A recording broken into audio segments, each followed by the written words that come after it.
We are Southeastern 16. Welcome into episode number 10 of the SEC Football Hour.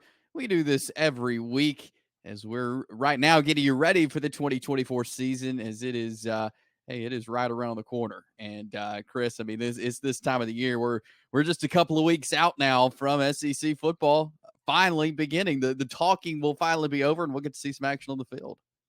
Chase, we're a week and a half out from football, from college football. It may not be SEC football, but we always have some week zero games. And we've been starving for football, so we'll be watching those too. But the real stuff starts in about 2.5 weeks, and that's what we're here for. That's right. Before we dive into any more, let's talk about BetOnline, the world's most trusted betting platform and your number one source for everything online sports betting. Right now, you can receive a 50% free bet of up to $250 on your first deposit to bet on anything from UFC to baseball to Formula One racing. BetOnline has every stat, every matchup, and even live odds and spreads while the games are being played. When the game's over, head over to the online casino, get on a game of blackjack or poker or one of the over 150 slots games. Head over to the website today to get in on the action. Use promo code BELIEVE, BLEAV, for your 50% free bet credit on your first deposit up to $250.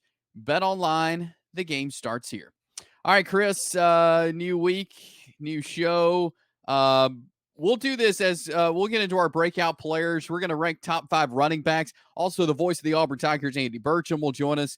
So we got a lot to dive into here on the Football Hour this week. But I want to start out with, and what we'll kind of do during the season is just talk some news and notes of what's going on in SEC football. Obviously, fall camp going on, and so we're starting to get some intel out of fall camps. But one thing we don't like talking about at this point of the year in mid-August is what we're going to have to talk about a little bit today, and that's some injuries that are really going to affect teams. And a couple of running backs are out for their respective teams. And I want to start with C.J. Baxter of Texas, out for the year. The Longhorns, an injury taking place in fall camp. C.J. Baxter is a guy that you look at any list of, and we'll rank running backs, and I had to change my list up some because of this, but very, very good running back for the Longhorns. Was going to get that starting role this year. Just a very unfortunate situation there for Texas to lose a guy who they were going to rely a lot on this year in C.J. Baxter. Yeah, C.J. Baxter, I think, is considered an NFL back. He was their number one back, although interestingly enough, he was not their most productive back per touch last year. I think that's a couple of guys that will get some touches with him gone now, but still, that's one of those things you didn't want him gone that eats into your depth. And Texas has got plenty of talent to recover, but that is something you did not want to see happen right off the top of things 2 weeks into camp. Yeah, and you mentioned Texas will have to figure things out and kind of after C.J. Baxter, Jaden Blue, a great running back that they have there. So that will be in a high school guy in Jarrett Gibson, and so those guys now get a little more pressure put on them heading into the 2024 season.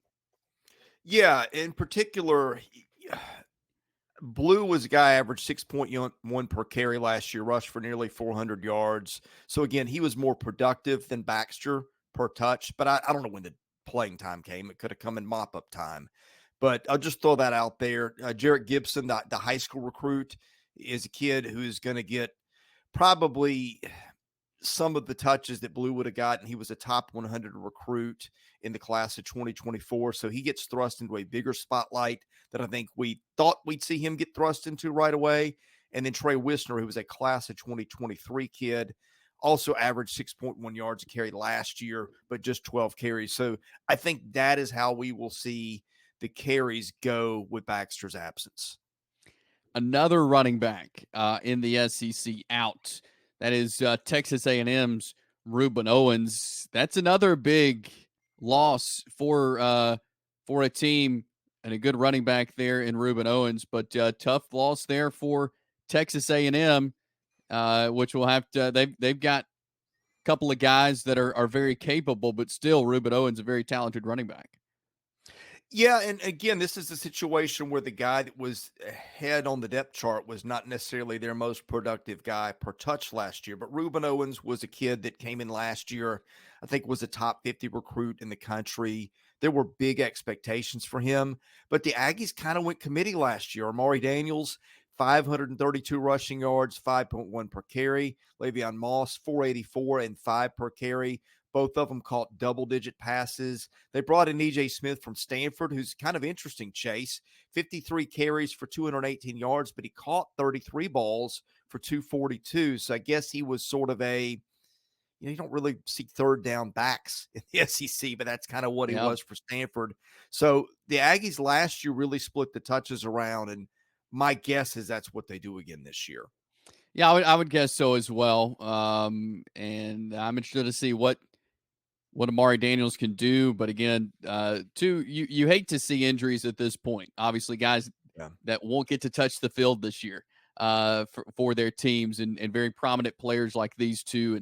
And you hate to see it happen here before the season gets going. But and I know that these coaching staffs are working to get things in place to have some replacements for these guys and to change things around a little bit. But we hate to talk about this at this time of the season. But that's some news and notes across fall camp in SEC football. Let's move into some breakout players now, as we do this each and every week. Where we take 4 schools and share a breakout player, each one of us from the 4 schools, as we're working our way through all 16 SEC schools. Today, we will talk Georgia, Kentucky, Tennessee, and South Carolina. So Georgia up first. Chris, who is a breakout player in your mind for the Bulldogs this season? I think it's Dylan Bell, Chase. He was a receiver who was, part of the 1,000 guys they had that caught balls last year, but he went 5 catches for 86 yards in the first half of that Orange Bowl game against Florida State. I don't know that that game was ever close, but that was the first half, and he's sliding into a starting role this year. Of course, they've still got a million guys who can catch passes, but I'm guessing that what you saw from Dylan Bell in that Orange Bowl is a harbinger of what is to come, and he is my choice for breakout player. I took the same train of thought kind of when looking at Georgia. I went Colbie Young, wide receiver, because he's a guy that a couple of weeks ago you probably wouldn't have said he has a starting role or a role that he does, but with the dismissal of Ra Thomas, it kind of opened up a position, and it seems to be Colbie Young could be a guy that could step up in that position and be a go-to target. So he's a guy, he's a Miami transfer, and I think he now gets to kind of prove himself, step up in this position, and show that he deserves to be on this Georgia roster. So I took the same receiver route because, I mean, let's face it, Georgia is having to replace a lot there at receiver, a lot of production, and I think Colbie Young could be a guy that could step up and be one of those guys that replaces a Lad McConkey or some of the production that they lost from last year. So we both went the receiver route, and I like yours as well. I think he could definitely be and needs to be a breakout player for Georgia this year as well. Yeah, again, that's a place where they got so many guys, but he looks to be the guy to me when I look throughout their roster, and I'm going to look throughout their team, like so many guys are already proven, Chase. Yeah. So that's a guy to me that is primed to step up into a much bigger role from what he's done, and I think make some stuff happen. Yep, I agree with you there. So let's move into Kentucky now. Chris, who is a breakout player you'd like to see for Kentucky? Well, I feel like this is cheating because it was kind of too easy, and you're smiling because I think you know where I'm going to go. But, I mean, Brock Vandagriff, it's got to be him, right? He's a guy that was a top 25 recruit. He's the starting quarterback. If he is the top 25 recruit that everybody thought he was out of high school, then I think this Kentucky team is probably better than people are giving him credit for. But he hasn't proven it. So this is a guy that not only is in a big role, but he is – by definition going to be a breakout guy because he has never been in this kind of role before. Right. And he's who I had listed as well. Anytime you have an unproven quarterback, but yet so much, you mentioned it, I mean, he was a top 25 quarterback, like so much going on around him, but yet he's had to sit and wait for a chance to start. He saw a chance to open up in Kentucky. He goes there. I think he'll be a good quarterback there, but there's just so much hype that we've not seen yet. And like, is he going to live up to that? Has he been sitting waiting, for a start too long? Like, I'm just so interested to how he plays this season. And yeah, if he plays like the quarterback that he was in high school and how he was recruited, then that could be really good for Kentucky this year. But he's just we've had to wait so long to see him in a starting role. What's he going to look like? It's a huge question. I think Kentucky goes as he goes really this year in the quarterback position, and so if he has a good year, they're going to have a great year offensively. I really do think so, and so I think a lot of Kentucky's success can depend on what kind of quarterback Brock Vandagriff comes out as this year. Yeah, for sure. I mean, I don't know that there'll be a player in the league, or not many, whose performance determines how good his team is or is not more than Brock Vandagriff. Yeah, I completely agree with that. So we had the same there for the Wildcats. How about the Tennessee Vols? Who is a breakout player that you need to see in 2024? I think it's left tackle Lance Hurd. He transferred in from LSU. He did not leave LSU because he was a bad player. He left LSU because they have 2 first-round tackles in Will Campbell and Emory Jones, and Lance Hurd was a top 25 recruit. He's going to slot in as Tennessee's left tackle. Of course, that is expected to be a high-powered offense. You got to protect Nico's backside, and that's going to be Lance Hurd's job. I think he is primed to have a huge role in Knoxville. Obviously, he's the starting left tackle. To me, that was one of the easier picks in our series that we've done, because I think Lance Hurd is going to go from a guy that's a reserve to a starter at a big high-profile position on a high-profile team. Yeah, I that's a good one. I went on the defensive side, and I went to a guy who they were really high on, was injured last year. He's back, and that is linebacker Keenan Pili. And I think he's got to have a breakout season this year. And again, he couldn't help last year being injured.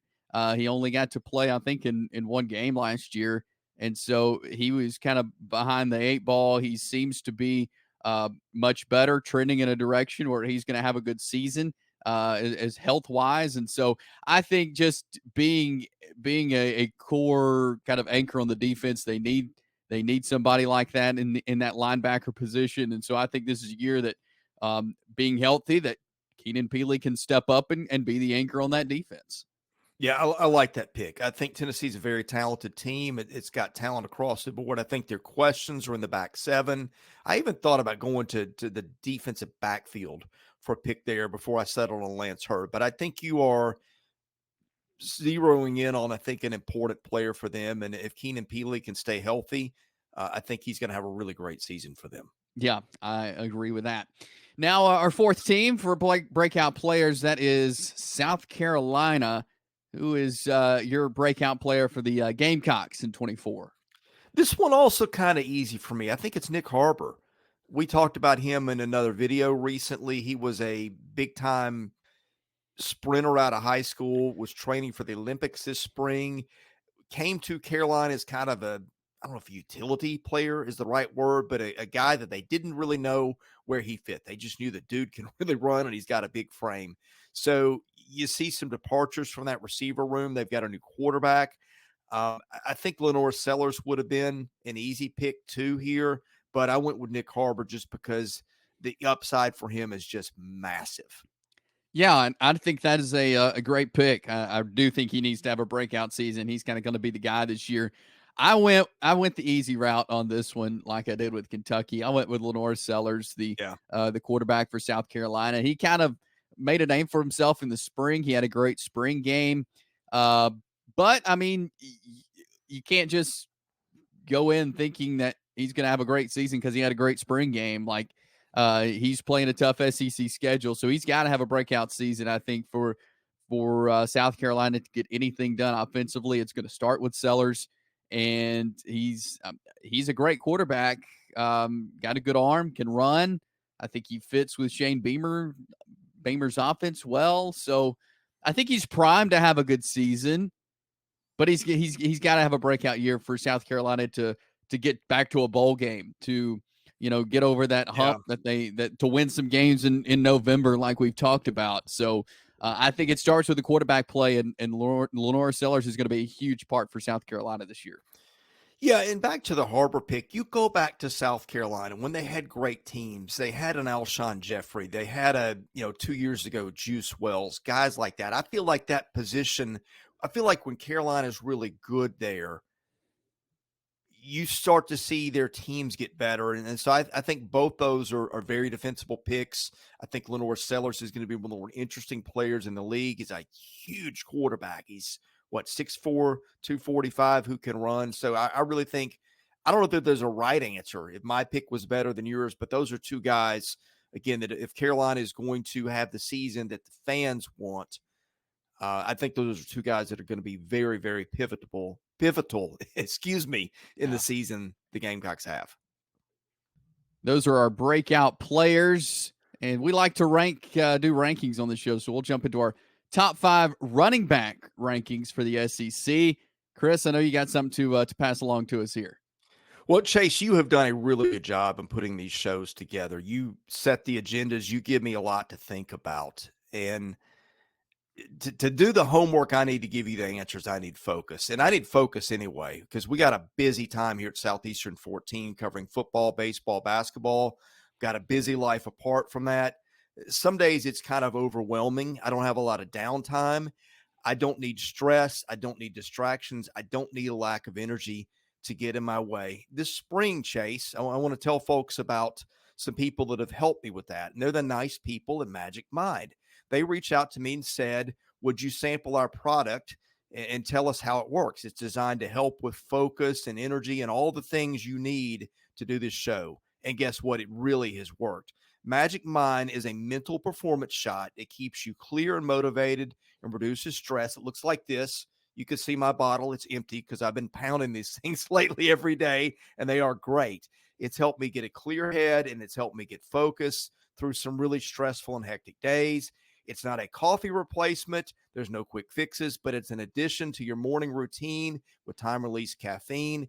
If you want the scientific explanation, I don't really need that. I just know that I drink it and it works, but here you go. 12 all-natural ingredients. It supports your body's energy engine. It's got mushroom nootropics and adaptogens, 100% of your vitamin C and vitamin D in every bottle, doctor validated, 200 scientific studies behind every ingredient. They also do some good stuff, Chase. They donate 5 cents of every bottle sold to mental health charities that help U.S. homeless communities. And I'm really confident that they can help you too. And so is Magic Mind. If you try their stuff and you don't like it, they will refund your money 100%, no questions asked. If you don't like it, so check out Magic Mind. You can get 48% off a subscription or 20% off a one-time purchase. Use the code Southeastern20. You can find the link in the description that'll help you out to get your order. Anyway, don't just take my word for it. Give it a try. You can get 48% off a subscription or 20% off a one-time purchase. There's going to be a link in our description, both on YouTube and on the podcast feed with the promo included on that. So get that, get your discount, help out this show. Anyway, discover why I like Magic Mind so much. Magic Mind, where flow state awaits you. All right, top 5 running backs in the SEC. We did quarterbacks last week. We've done different position groups. I'm interested to see how our lists compare this week. We had a lot of the same top quarterbacks. I'm interested to see if we have a lot of the same top 5 running backs. So number 5, we'll work our way down from 5 to 1. Who do you have as number 5 running back in the SEC, Chris? I'm going to take the cop out here, and I'm going to give you a tie. And part of this is because I want to know health on these guys both, okay? Okay. And my tie is between Montrell Johnson Jr. at Florida, who's had a knee scope, and he's being held out of practice right now. I think he's going to be okay. I've maybe got more questions about Rocket Sanders at South Carolina. He is allegedly okay, but they're not scrimmaging him. I don't know if that is just a let's keep this guy healthy and keep the bubble wrap on him, or there's something a little bit more serious there. But those are two guys that could easily not just be in the top 5. Either of them could be one if they're healthy, but I've got some questions there. So I will take a cop out and put them both at 5 as a tie with the bullet, just because I don't know. So that's where I'm going to start. All right. Rocket Sanders, I considered him. I just feel like after last year, him being injured, it's hard to know what he's going to be coming back. I mean, everybody hopes he's going to be the same back he was. So I went with my number 5 is Marcus Carroll from Missouri. Yeah. He was an all Sun Belt guy last year, rushed for over 1,300 yards. Was a big part of Georgia State. Now he steps in at Missouri. I think he is going to step right in and Cody Schrader was a special player last year. But as I was talking with our friend Gabe DeArmond there, who covers Missouri, he brought up a good point. Was Schrader's success all just him, or was it the extraordinary offensive line that they had and that they have? And I think Yeah. this line is going to open up for Carroll to work a lot this year. They have a really good offensive line. And so I think we'll see a lot of Marcus Carroll. Now he'll have to share some time with Nate Noel, the App State transfer. But I think Marcus Carroll is going to get a lot of carries and have some big numbers this year. So I'm going to say Marcus Carroll, number 5 in the SEC, and I think Missouri is going to have a successful year as well. Chase, he didn't make my list, but he was under heavy consideration. I think he rushed for nearly 1,400 yards last year at Georgia State, just under 5 yards a carry. I think in terms of guys who ran for the most yardage last year at any school, I think he's way above the pack in the SEC. But just my question is, how does he transition to the league? And there's some other really good backs ahead of him that I couldn't make room for him. But look, I think these rankings are so close that if Marcus Carroll ends up number 1 or 2 at the end of the year, I'm not surprised. I think the margins between these guys are about that much. Yep, I agree with you. All right, who is number 4 on your list, Chris? I have Gavin Sawchuk at Oklahoma, a guy that is, I think, primed for a bigger volume role. He averaged over 6 yards a carry, catches some passes. You know how much I like that offense. I've got some questions about that offensive line and cohesiveness, but I feel like Gavin Sawchuk was a deserving name on this list, and I've got him as my number 4. All right. I went with my number 4. Well, let me respond to that. I like Gavin Sawchuk a lot. I think it may take a little bit for him to get going, but I think once he does, he's going to be a great back in the SEC. So I like that. I think he would have been probably my number 6 probably on this list. Yeah. I went with Dylan Sampson of Tennessee. I think he is primed to have a really good year this year. He's kind of finally stepping into that starting role. 604 yards last year, over 5 yards a carry last year. I feel like, in his 2 seasons, 1,000+ yards and 13 touchdowns. And now he gets the expanded role of starting. And so I think Dylan Sampson is fun to watch, and I think he will be this fall, and could be dangerous if this Tennessee team is what we think they are. I think Dylan Sampson could be a big part of that.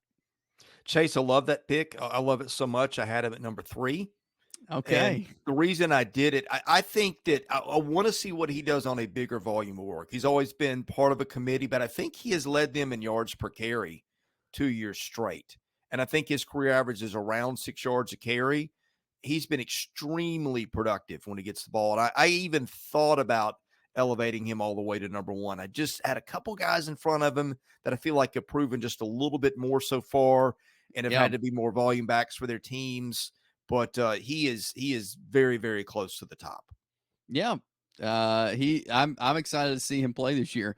My number 3, I went with one of your number 5 players, and that's Montrell Johnson from Florida.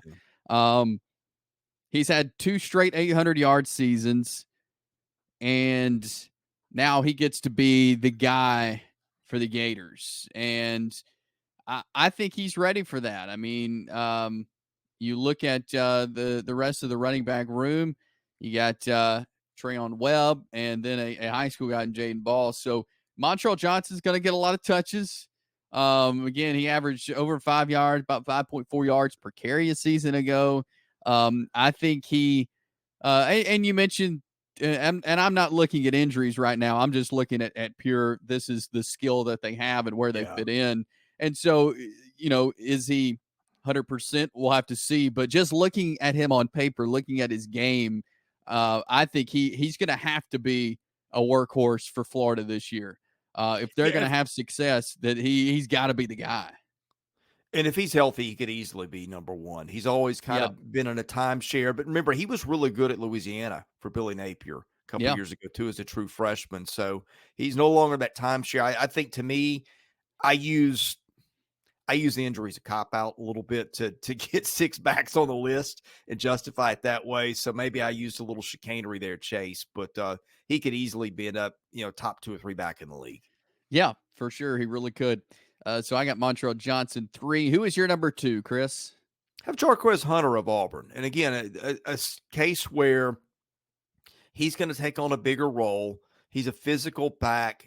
The offensive line at Auburn's not been outstanding, maybe not to the level that some of these other guys have had the luxury of running behind, but he's had such good production at Auburn across his career, including freshman year when he was a backup, and I think was their most productive guy on the team per carry. So I feel like Jarquez Hunter may not be the splashiest guy on this list, but I feel like in terms of career accomplishment, there's not a lot of guys that can beat what he's done.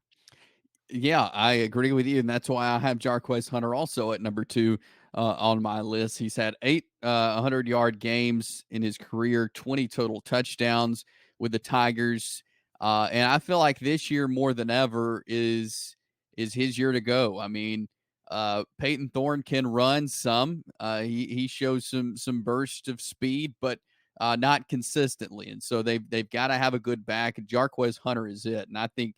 If all, and they've upgraded the wide receiver room, which is going to help offensively as well. But I think they've got to start and center around the run game first, get it established with Jarquez Hunter, and I feel like they kind of have a 3-headed monster at running back as well. When you look at it, Jarquez Hunter, Jeremiah Cobb, Damari Alston. Those three guys are outstanding backs, and Jarquez Hunter kind of leading the charge there is a fantastic back. So yeah. Similar there, both Jarquez Hunter number 2, and I imagine I could probably guess your number 1, but I'll let you say it anyway. Yeah, I think we have the same number 1, and maybe this is unfair, although I don't think it is because this guy's been very productive. But hey, when you are running behind 4 guys who got some All-American mention, and you've produced before, I think that's probably a good sign that big things are ahead. It's Trevor Etienne of Georgia, who changed teams from Florida. He's no longer that timeshare with Montrell Johnson.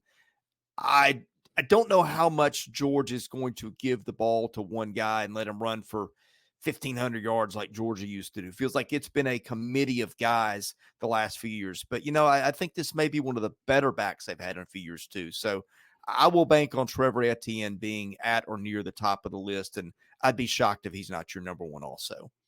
He is my number 1 also. And again, he had a great career at Florida as he's transferred now to Georgia. Man, he's a workhorse. He's a guy you want on your team on the field running the football. And I think he is just a bonus to all the talent that Georgia has.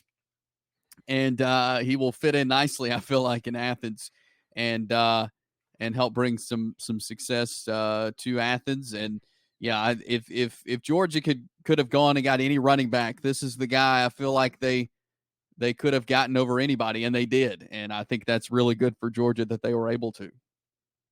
Chase, I'm just thinking as we've gone through all these guys, I left out a guy who ran for nearly 1,400 yards at his previous stop.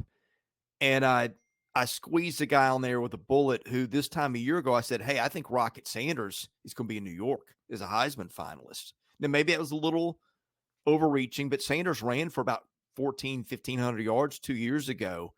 It is really a good year for running backs in this league. And there's guys we haven't even talked about. And if the guys that are hurt that we led the show off with, they're in here too. I mean, I didn't really realize how good of a year it was in the league for running backs until we did this.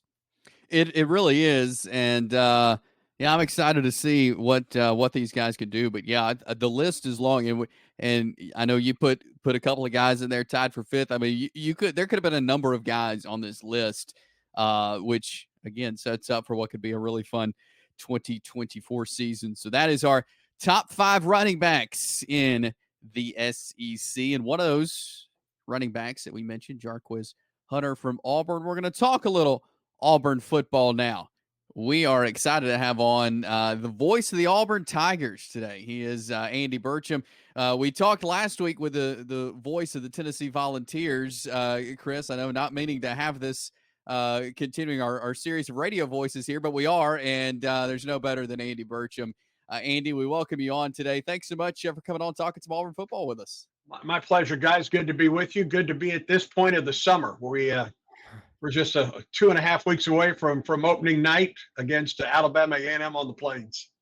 So I know I'm sure, deep in your preparation for this season. Just as you look at the roster, you're talking to folks around the program, talking to the coaching staff. What is it about this 2024 Auburn football team that stands out to you, Andy? Well, let me show you how deep into the preparation that I am. There's the 2 deep offense and defense for Auburn right now. And I've been working on that since June, waiting to get some information on Alabama A&M at this point. I think the word that comes to mind with Auburn right now is anticipation. Year number 1 under Hugh Freeze was at times thrilling, at times gut-wrenching with a couple of those games. And immediately after the bowl game in Nashville against Maryland, where Auburn just quite frankly did not play very well, things started to change, and they changed on the coaching staff in both coordinator spots. And the one thing that didn't change was the continued emphasis on recruiting for Hugh Freeze. And listen, the first class that he had was primarily, I mean, he was hired and then just a couple weeks later had his first signing day. And that first class was heavy in the transfer portal. And we all know that the transfer portal is here to stay, at least for now. And there will always be a transfer portal class, I think, everywhere. But Hugh Freeze, in his first year on the Plains with this recruiting class, the 24 recruiting class, started to change things a little bit at Auburn and go to a more high school heavy recruiting class. And now you see the Freeze 4 at the wide receiver spot. There are some transfers that will be relied on heavily, especially at a couple of different positions. Defensively up front, be a lot of transfer portal guys, some in the secondary as well. But with the 24 class, with the 25 class, the 26 class, and beyond, I think Hugh Freeze believes that at Auburn anyway, you've got to build it from a high school level up. And they've continued to do that. So that is one big change from a year ago. But folks are anticipating this season. Expectations are a bit higher going into year number 2 because of a better offensive line, a running back room that comes back intact other than the loss of Brian Battie, a tight end room that is back, including Rivaldo Fairweather, and then that wide receiver room, which is an interesting mix. 2 guys that are back from last year, and Cam Brown and Caleb Burton, and then the Freeze 4, the 4 freshmen with Thompson and Cam Coleman and Bryce Kane and Malcolm Simmons, who from all indication had a really good scrimmage last Saturday. And then a transfer portal class that includes Keandre Lambert-Smith, was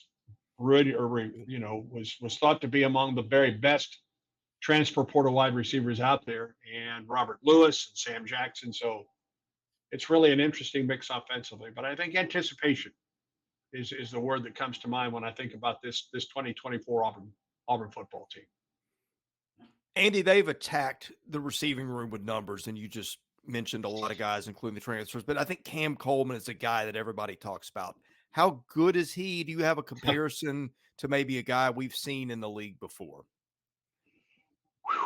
Boy, that's a really good question, and he brings everything that you want. He has the speed needed. He has the size needed. He's 6'3", 197. He was in an outstanding program at Central Phoenix City and won a 7A state championship, the MVP of the state championship game last season.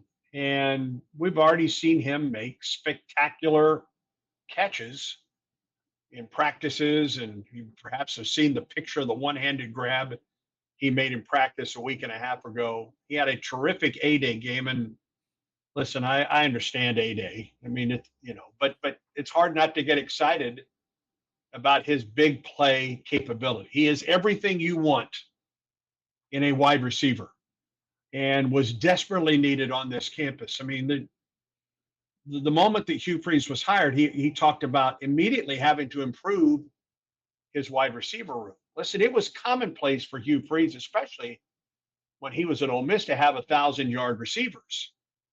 Auburn's only had a handful of wide receivers go over 1,000 yards in the history of the program, which is hard to believe. And I mean, he attacked it. He attacked that recruiting hard, and no place more so than the wide receiver. I mean, there's only 2 guys back from last season, and the 4 freshmen that I've already mentioned, including Cam Coleman, who I don't want to try and put too much pressure on the young man, but I'm not sure there has been a wide receiver signed on this campus that folks are more excited about since the likes of Devin Aroma-Shadu and Ben Obamanu, who were part of that 2004 SEC championship team 20 years ago. So I don't know if you can hype the young man enough, but in what we have seen so far in practice, both the spring and the fall camp, he's living up to the billing. Now, he's got to produce starting October or August 31st. And Auburn will be relying on 4 true freshmen at wide receiver. And they're going to play like freshmen from time to time. We know that. But this is as good a wide receiver room as Auburn has had in a long, long time. That will be fun to see. And I know the offense kind of goes as the quarterback does sometimes. Peyton Thorne returns at quarterback. He's kind of got the job to himself. There's not a Robbie Ashford behind him that's going to be coming in some. He's got the job as far as we know for that first game. Hugh Freeze seems to really like Peyton Thorne. You know, a lot of folks thought maybe they'd go get a quarterback out of the portal in the offseason. They didn't. He's made it known that Peyton Thorne's his guy. What is it about Peyton Thorne you think that Hugh Freeze likes so much, and what's kind of the expectation for him this season? Well, that's a huge, huge question for Auburn going in.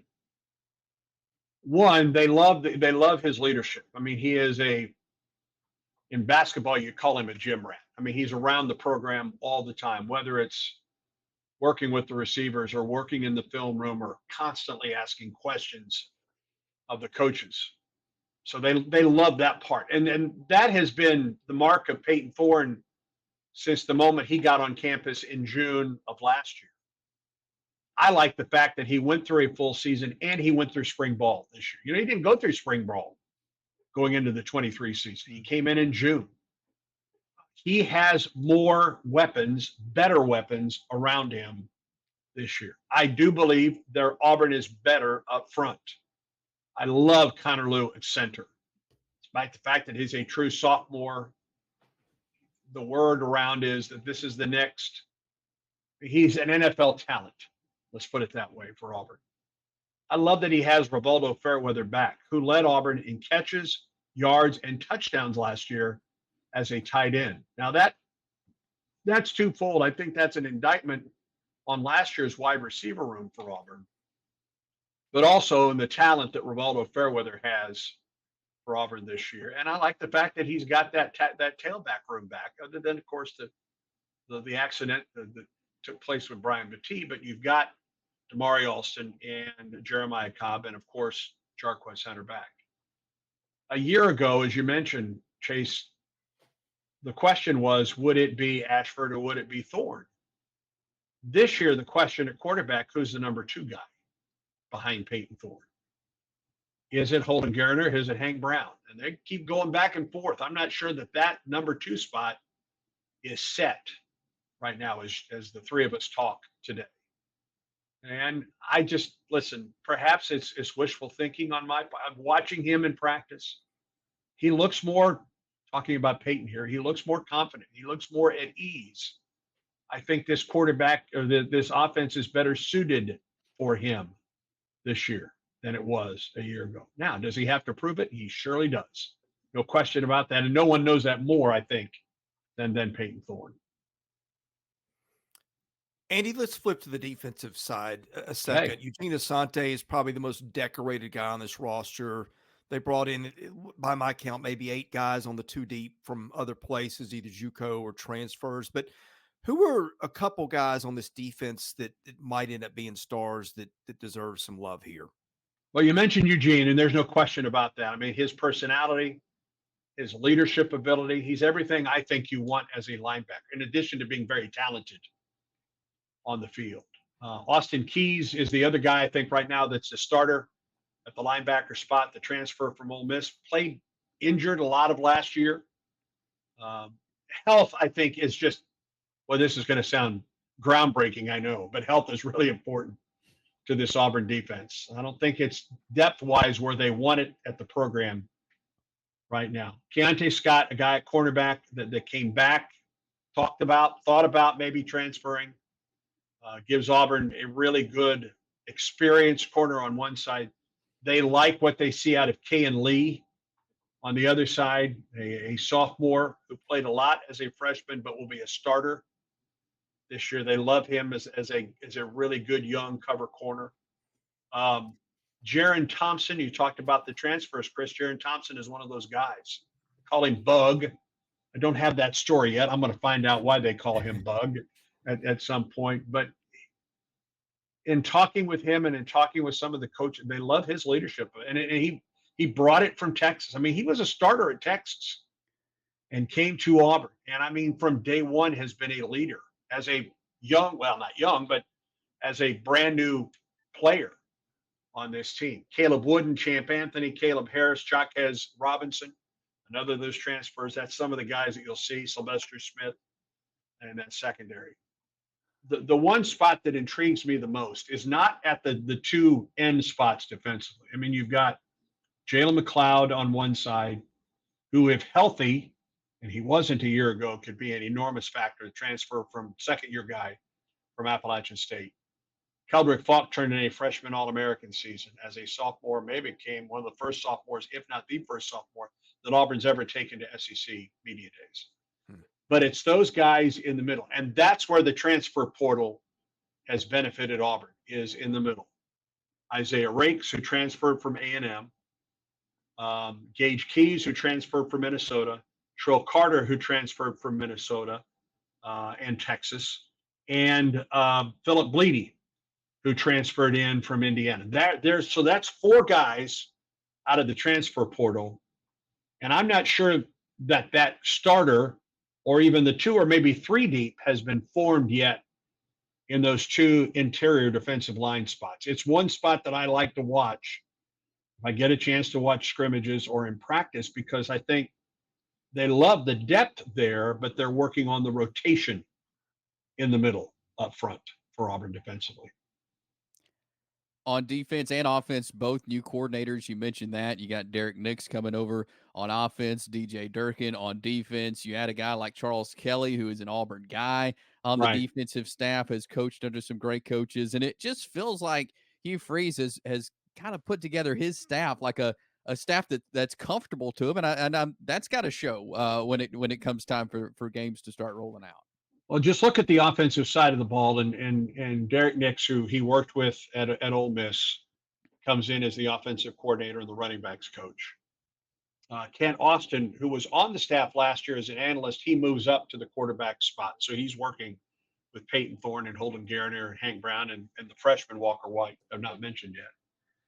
And then the rest of the guys are back. Jake Thornton on the offensive line, Ben Angamoa at tight end, and Marcus Davis in the wide receiver room, who, by the way, is turning into a fabulous recruiter for this Auburn team. Defensively, DJ Durkin comes in, and boy, they're an aggressive bunch defensively. There's an edge, at least in fall camp, there's an edge to this defense right now.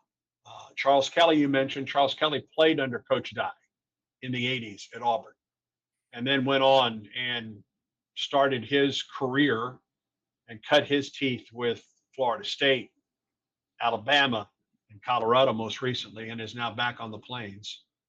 And then Montrell King Williams is another one of those guys that was an analyst a year ago and now moves into the role on the field, so to speak. You've got Wesley McGriff, the crime dog, that's with the cornerbacks now.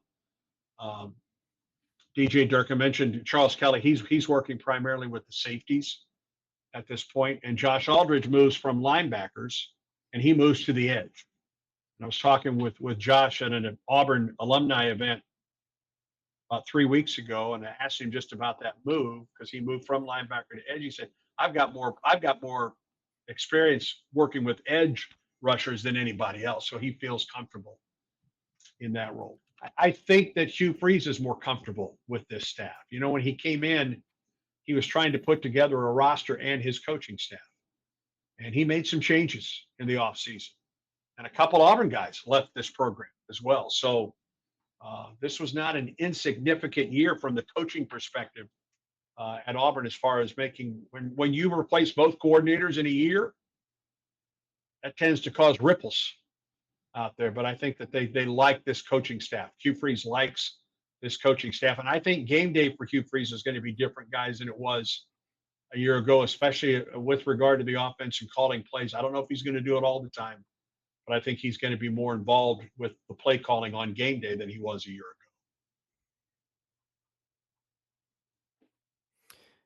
Andy, give me a storyline.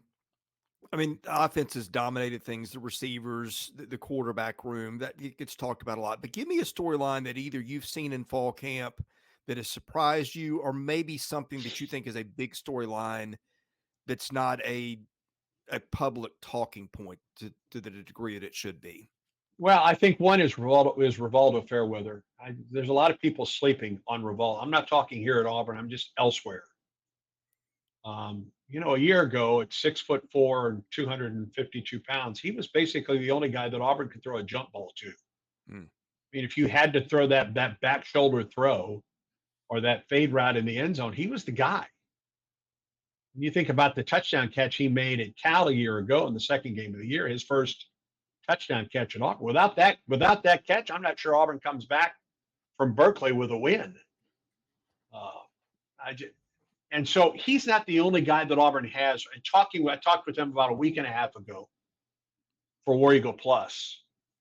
And I asked him about the wide receiver room, and he kind of lit up a little bit because he knows with the talent that Auburn has at wide receiver right now, opposing teams have to match him up with a linebacker now and not a safety or a cover corner, because they didn't have to worry about that wide receiver room for Auburn last year. I don't know if this year is going to be a bigger year in catches and touchdowns and receiving yards for Rivaldo Fairweather, but I think he becomes even more of a threat for Auburn this year. So that's one for you.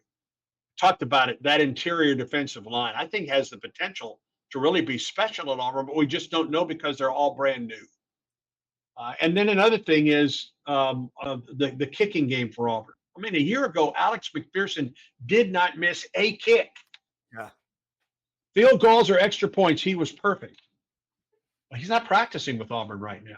I mean, he had a hamstring in the spring and has gone through some internal stuff this summer.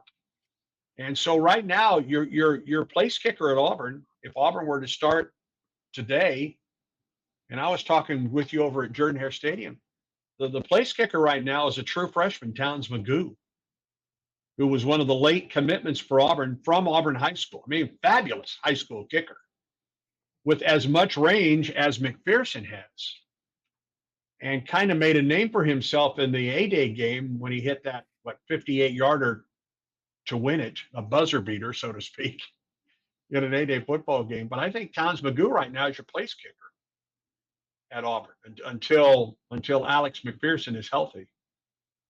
So there's a couple for you. There are other storylines out there, but those are the ones that I'm going to be paying attention to, especially early in this season. Well, it should be fun, and it is right around the corner. We'll kick off Auburn football. Again, they will begin things with Alabama A&M on August the 31st. Andy, really Yeah, appreciate you. Five straight home games Yeah, that's to nice get you for through September. Then you're not at home again until November. It's an unusual schedule. Yeah. And some really when you go on the road, you play at Georgia and Alabama in the same season. It's a tough schedule, and you add to that trips to Missouri, which is one of those teams that folks can expect to contend possibly for a playoff bid this year. And then you go to Kentucky, and Kentucky's always tough at home. It's a bizarre schedule. It's just weird. It 5 is. in a row at home, then you're not at home again until November. So Yeah, that is unusual for sure. But you can follow along all season long with the Auburn Sports Network. Andy, really appreciate you coming on, talking some Auburn football. We'll have to do it again soon, but thanks so much for your time today. my pleasure, guys. Have a great day. Thank you. Thank you. That is Andy Burcham, voice of the Auburn Tigers. And we appreciate Andy Burcham for stopping by, talking some Auburn football as the Tigers ready for 2024 and what should be an interesting year. Still some unknowns, but looking forward to seeing what the Auburn Tigers can do this season. So we appreciate Andy and his time hopping on with us. Let's move into some Who Said This, our coach quotes. We will read a quote from a current or former SEC head football coach, and the other will guess it. So, Chris, I'll let you go first with your quote this week. Okay, this coach is referring to one of his players with Okay. the he comment here. So I will not tell you who the player is because that would give this away. But I will give you the quote, and here it is. Quote, I think he's sort of a New Testament guy. He gets slapped upside the face and he turns the other cheek. He says, Lord, forgive them, for they know not what they do. I'm probably more of an Old Testament guy. You spear our guy in the ear hole, and we think we're supposed to be able to spear you in the ear hole. That's how we're a little different. Man, I've not seen or heard that one in my looking for quotes. That's funny. Yeah. It's so well thought out too. Yeah. There's several coaches I could see saying this, but it sounds so Spurrier like to me. I'm gonna go Steve Spurrier. You nailed it, my friend. Steve Spurrier. This happened. It doesn't say what game it was, but it happened to Danny Werfel, who, of course, was, the consummate turn the other cheek guy during a game in 1996. And I wish I had more context than that, but I thought you might get this one. I didn't care. It was too good not to share. Yeah, that's so it's always safe to go Spurrier in a wild quote like that because he has said some wild things over the years. So yeah, that was a good one. All right, Chris, who said this? We want to be an overachieving blue collar outfit. That's what we want to be known for.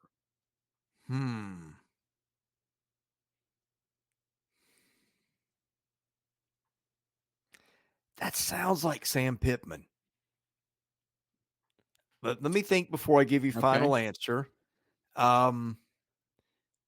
Could be Mark Stoops.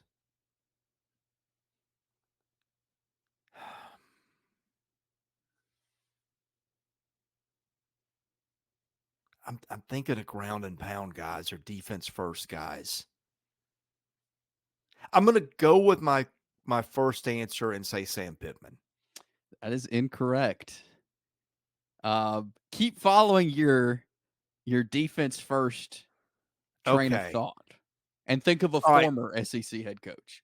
Okay. Oh goodness. Now you're making me really think. Thanks a lot.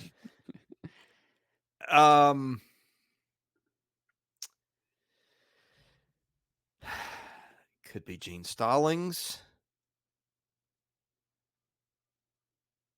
Could be, I guess Pat Dye was a defense first guy. They ran the ball a lot.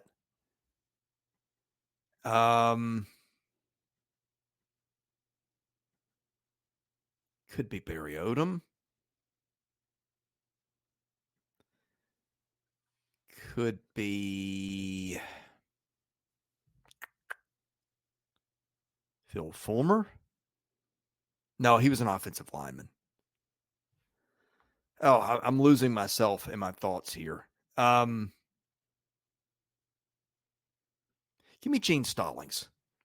That also is incorrect. It was Will Muschamp. Will Musch, of course. I think I danced all around the answer. I was waiting for him to come to your mind. Yeah, but, I mean, he just didn't. He is one of those guys you kind of forget about sometimes. He had his 10 years as head coach, was a great coordinator now at Georgia on staff there. But yeah, the short-lived times at Florida and South Carolina, you kind of forget about old Will Muschamp sometimes. Yeah, he's an analyst at Georgia right now, correct? He is, yes. Yeah. So yeah, that's some Who Said This for you this week. We'll move into our final segment here with some likely or unlikely. I'll go first with my first scenario.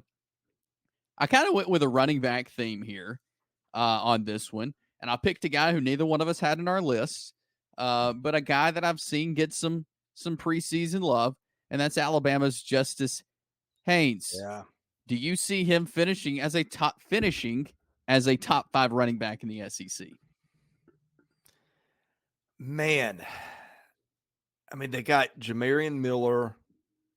They got Richard Young. I feel like they've gone committee. Man, I'll be honest. I should have given Justice Haynes more thought for our list, but that's how good our list is. I'm going to say no between the fact that they went committee last year and the other guys on this list. But I mean, again, the separation between backs in this league, 1 to 10 or whatever, is just not that much. So I could see it, but I'm going to say no. Yeah. I was Jam Miller's getting a lot of the talk for Alabama as the starter kind of at running back. But what I saw from Justice Haynes in the Rose Bowl against Michigan, I mean, he had a coming out party in that game. He looked really good. And so part of me thinks that, yeah, Haynes may be the guy that takes off for Alabama. And yeah, they have several backs, but they need one to really step up and stand out. And I think Justice Haynes could be that guy. So, I mean, yeah, there's just, and you nailed it on the head. There's just so many good running backs in the SEC this year. It's hard to know how it'll finish out, but I think he could be a name that you could watch for as a top 5 running back. So, what's the scenario from you, Chris? All right, I'm going to make this a little easier. I'm gonna wipe undefeated in all games off the map because you've got some teams in this league that are playing some tough out of conference games, particularly in the opening week. But true or false, the SEC champion has no conference losses. Ooh, that's a good one, Chris. No conference losses. Let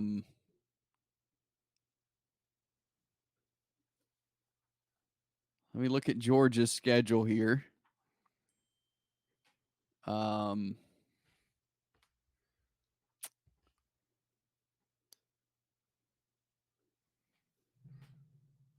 this is an interesting year because with there being no divisions, you've kind of had an idea of what games need to be won in order to get a spot in that SEC championship. Now with no divisions, that makes it a little tougher. Well, and I'll stall for you for a minute here too. Yeah. Here's the thing that makes it tricky too. I feel like if you were to say who are the 4 teams that are probably most commonly picked to win the SEC, Georgia would be in there. But I'm guessing your 2, 3, and 4 in some order, not necessarily this one, or maybe this one would be Ole Miss, Texas, and Alabama. And here's the issue: there's so much interplaying between those 4 teams. Like Georgia draws Alabama, it draws Texas, and it draws them both on the road. Oh, it also draws Ole Miss on the road. So I feel like whichever team navigates the gauntlet of that,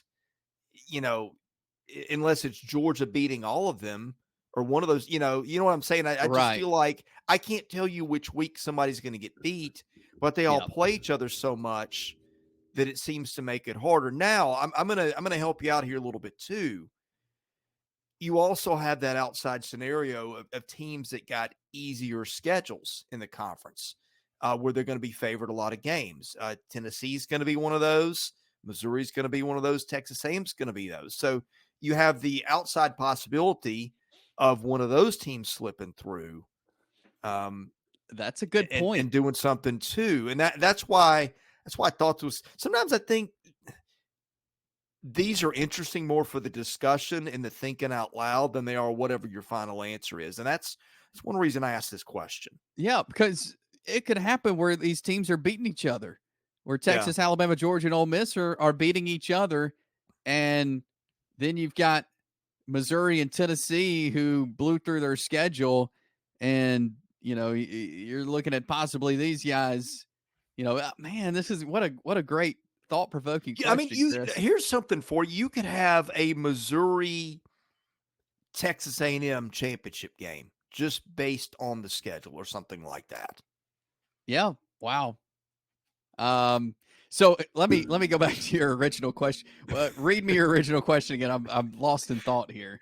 Have I not helped you out enough already, man? I stalled 40 and did everything, but no, I'm all kidding aside. The SEC champion will have no conference losses. I'm going to go unlikely. Yeah, I think that's where I'd settle, but God help you if you can tell me who and when. You know what? If a team does go undefeated in conference play, hey, kudos to them. They are the SEC champion, because that's going to be really impressive if that happens. That's going to show that you're a good football team. And probably the number one seed in the playoff too. Oh, gotta be. So that was a really good question there, Chris. So here's my second scenario. This has to do with the college football playoff. 3 SEC teams in the Final Four of the college football playoff. Okay. Well, it just so happens I put my bracket together to do another show. And boy, I don't want to give that one away. And let me also scramble for how I've seeded these, because that'll help me know my answer. 3 in the Final Four. I'm going to go yes, and I won't tell you who, but I just looked at the bracket that I've drawn up, and it is plausible that it could happen. I think it can too. I mean, the way the SEC is this year, and it could be a number of 3 teams, I feel like, just depending on the draw and where they end up. But I could definitely see it. And I could see it being an all SEC college football national championship as well. Well, let's think about how it could be mathematically impossible. Okay. I mean, I guess if you got 4 teams in the playoff, and then, but I mean, even as long as you get 4 in, unless they bracket 2 in the opening game and maybe against a Georgia or somebody gets a bye all the way through. But I think it depends on the seeding. But the way that I've drawn it up, I could see it happening. Yeah, I agree with that as well. That and it could. It definitely could. What is your final scenario for us, Chris?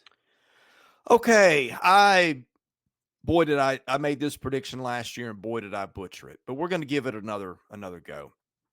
The Heisman Trophy Committee now is inviting 4 guys to New York. Will the SEC have at least 2 guys there?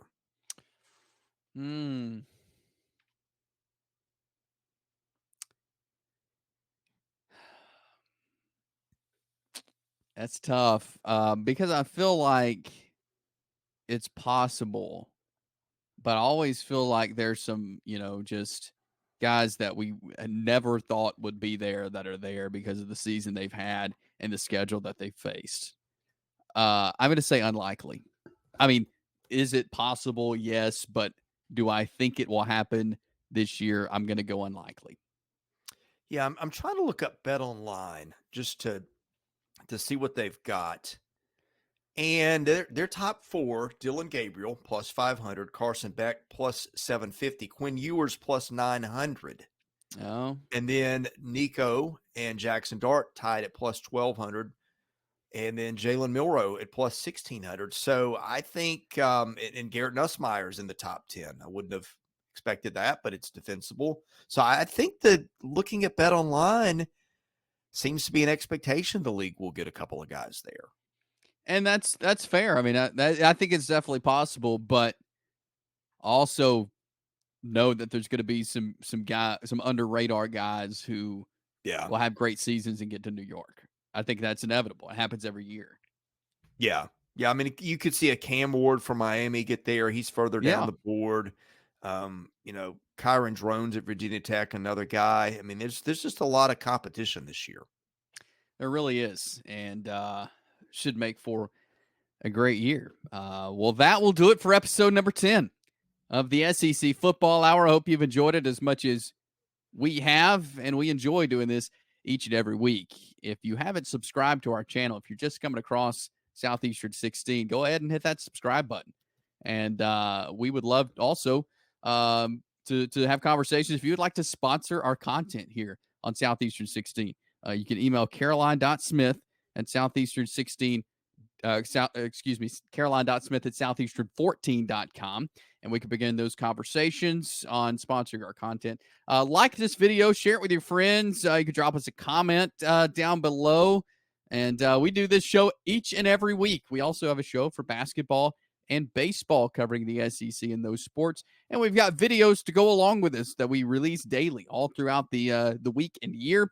And so check us out here at Southeastern 16. This is the SEC Football Hour. For Chris Lee, I'm Chase Robinson. We'll see you next time. This is Southeastern 16, presented by Bet Online.